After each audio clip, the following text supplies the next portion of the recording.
Hi guys, I'm Andrea Fecomandi, the creator of Bibisco, and in this video I would like to talk about the point of view. Let's start. We all know that things look different depending on who tells them. For example, at the end of a computer science class, a student, John, could tell that the lesson was exciting because he learned a new programming technique and is happy to have chosen that course. Another student, Mary, could tell that it was very boring because she already knew the technique explained and the professor did not highlight the most interesting aspects. Mary could tell that she is worried about her future because she thinks that school level is too low. So it's clear that the point of view chosen to tell a story determines the vision and the emotional involvement of the reader in the story. It's therefore essential to choose the most appropriate point of view. Each point of view has a specific feature, with advantages and disadvantages.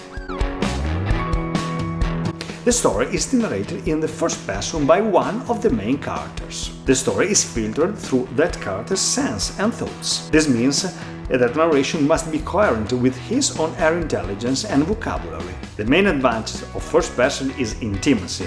The writer can eliminate almost all distance between the reader and the story by placing the reader into the narrator's skin. Of course, the main disadvantage is that the character can only narrate events he or she actually knows. The story is narrated in the first person by a secondary character, who is not the protagonist of narrating events. One of the most famous examples of use of this point of view is in The Great Gatsby, in which Nick Carraway tells the adventures of Jay Gatsby. This point of view must be used if the main characters are not aware of their action and therefore are not able to narrate their story correctly. The narrator doesn't know the main character's thoughts and can only narrate events he or she actually knows. The story is narrated in the third person by an external narrator, who has access to the thoughts and actions of a main character. So the story is told by the narrator from the perspective of a main character. This point of view has many of the advantages of the narration in the first person, the intimacy and the empathy with the character, but it allows to have greater freedom in the narration. In particular, it allows to use a language that the character would never be able to use. For example, if the character has limited mental or verbal faculties. Just as the first person point of view, in this point of view narrator can narrate only events that the point of view character actually knows. The story is narrated in the third person by an external narrator, who has access to the thoughts of all characters and has access to all the events, past, present and future, including events that no character knows. This point of view was very popular prior to the 20th century and was used by authors such as Dickens, Austen and Tolstoy. Today this point of view is rarely used and is considered obsolete, mainly because the narrator is such a god and watches things from above, and this does not allow to create empathy between the reader and the main characters of our novel.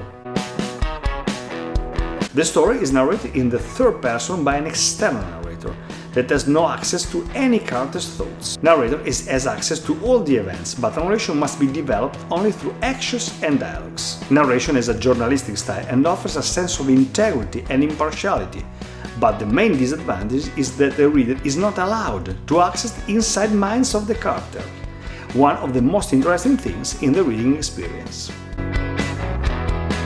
The story is narrated in the second person by an external narrator that addresses the reader directly. This point of view is very unusual, and if you are not able to master it, can produce an alienating effect on the reader, so it's rarely used.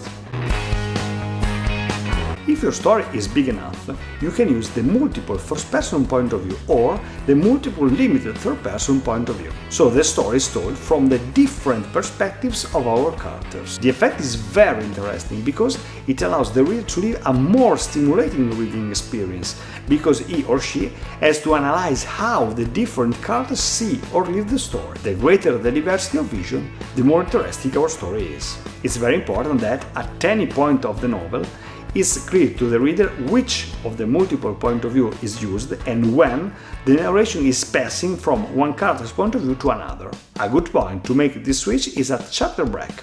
Each chapter belongs to a single point of view character. Another good point is scene break inside chapter. In this case, each scene belongs to a single point of view character.